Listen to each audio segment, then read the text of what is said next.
अगर आप भी पढ़ते हैं लेकिन पेपर में लिखते हुए भूल जाते हैं, आपकी रिवीजन नहीं होती, तो ये वीडियो सिर्फ आपके लिए है। आपको स्ट्रेटजी नंबर 1 अप्लाई करनी चाहिए। सिर्फ 10 मिनट पढ़ लें। न्यूमेरिकल सब्जेक्ट जैसे मैथ है, फिजिक्स है, उसके लिए कुछ हमें और करने की जरूरत है। कि बहुत सारे स्टूडेंट कहते हैं सर रिवीजन इज बोरिंग, और ये वाकई 90% स्टूडेंट के साथ ही होता है। इसका मैं आपको मेथड बताता हूँ।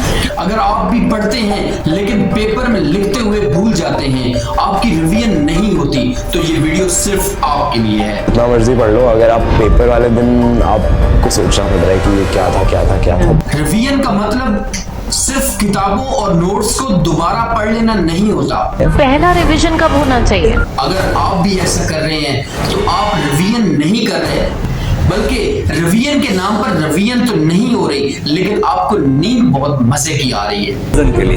रिवाइज करो। अगर आप भी साइंटिफिक मेथड्स, साइंटिफिक हैक्स जान लेंगे, तो आपको भी बार बार पढ़ने की जरूरत नहीं पड़ेगी। एक दफा पढ़ेंगे और वो आपकी लॉन्ग टर्म मेमोरी के अंदर स्टोर हो जाएगा। आप मुझे बता सकते हैं कि लास्ट 5 वीडियो आपने कौन सी देखी हैं? इसी YouTube के ऊपर आपने लास्ट 5 वीडियो कौन सी देखी हैं? तो मैं गारंटी के साथ कह सकता हूं कि आप बिल्कुल एग्जैक्ट नहीं बता सकते।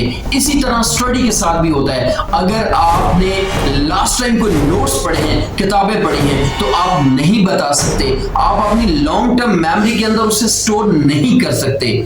अब मैं आपको कुछ प्रॉब्लम बताने जा रहा हूं जो रिवीजन करते हुए बहुत सारे स्टूडेंट उसको फेस करते हैं। सबसे पहले कि हम रिवीजन का टाइम नहीं निकाल सकते।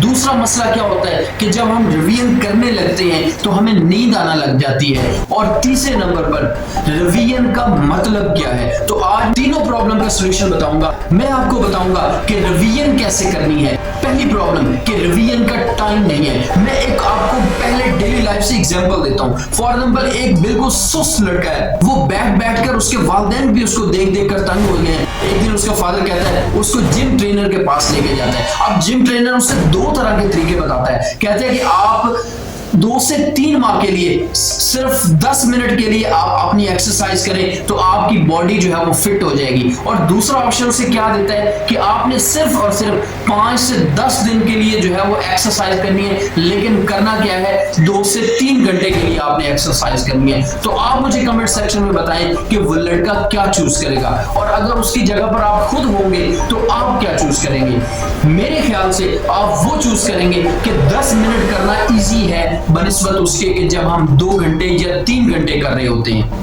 इसी तरह रिवीजन का भी मेथड होता है। जब हम बहुत सारे स्टूडेंट्स ऐसे सोच रहे होते हैं कि आखिर पर 2-4 दिनों के अंदर, 5 दिनों के अंदर, आखिरी हफ्ते के अंदर हम ज्यादा से ज्यादा टाइम देकर उसको याद कर लेंगे, रिवाइज कर लेंगे, लेकिन ऐसा नहीं होता।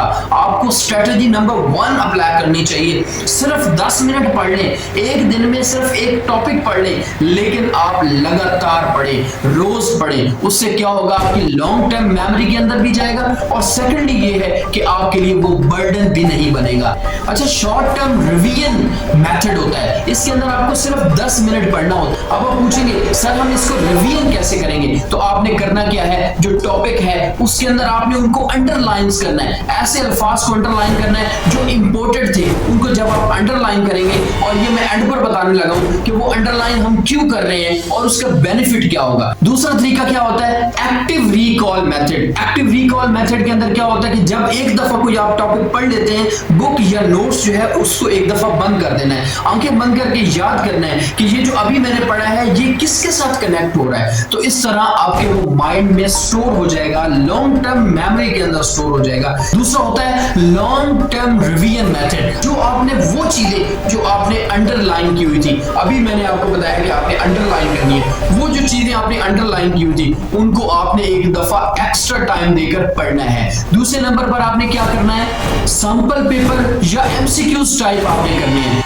न्यूमेरिकल सब्जेक्ट जैसे मैथ है, फिजिक्स है, उसके लिए कुछ हमें और करने की जरूरत है। क्या करना है, हमें बार बार लिखना है। जैसे हमें भी टीचर्स कहते थे मैथ जो है वो, मैथ का सेकंड नेम जो है वो प्रैक्टिस है। जब तक आप हाथ के साथ प्रैक्टिस नहीं करेंगे, उसकी एक्सरसाइज नहीं करेंगे, तब तक आप उसको याद नहीं कर सकते। दूसरा तरीका क्या होता है कि वीक टॉपिक को आपने निकालना है। वीक टॉपिक के ऊपर आपने एक्स्ट्रा टाइम देना है, 15 से 20 मिनट आपने वीक टॉपिक पेपर एक्स्ट्रा देने हैं। अच्छा, बहुत सारे स्टूडेंट कहते हैं सर रिवीजन इज बोरिंग, और ये वाकई 90% स्टूडेंट के साथ ही होता है। इसका मैं आपको मेथड बताता हूं कि जो रिवीजन है वो बोरिंग नहीं होगी। सबसे पहले नंबर पर आपने क्या करना है, मेक डेडलाइन। जैसे हमारे एग्जाम करीब आते हैं, हमें पता होता है कि अब 1 माह रह गया है, 2 माह रह गए हैं, तो अब हम उसकी तैयारी में ज्यादा तेजी कर देते हैं। इसी तरह आपने हर 1 घंटे बाद एक आपने डेडलाइन रखनी है कि ये वाला जो क्वेश्चन है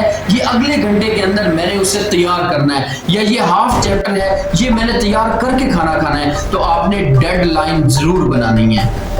दूसरा ये है कि रफ नोटबुक आपने बनानी है। रफ नोटबुक के ऊपर क्या करेंगे कि आपने बार बार उसे लिखते रहना है। जब बार बार लिखते रहेंगे तो आपका जो है वो माइंड भी एक्टिव रहेगा और उससे नींद भी नहीं आएगी। अब जब नींद नहीं आएगी, माइंड एक्टिव होगा, तो आपकी लॉन्ग टर्म मेमोरी के अंदर वो चीजें स्टोर होंगी और पेपर के आपको बहुत काम आएंगी। तो इन चीजों का आपने जरूर ख्याल रखना है।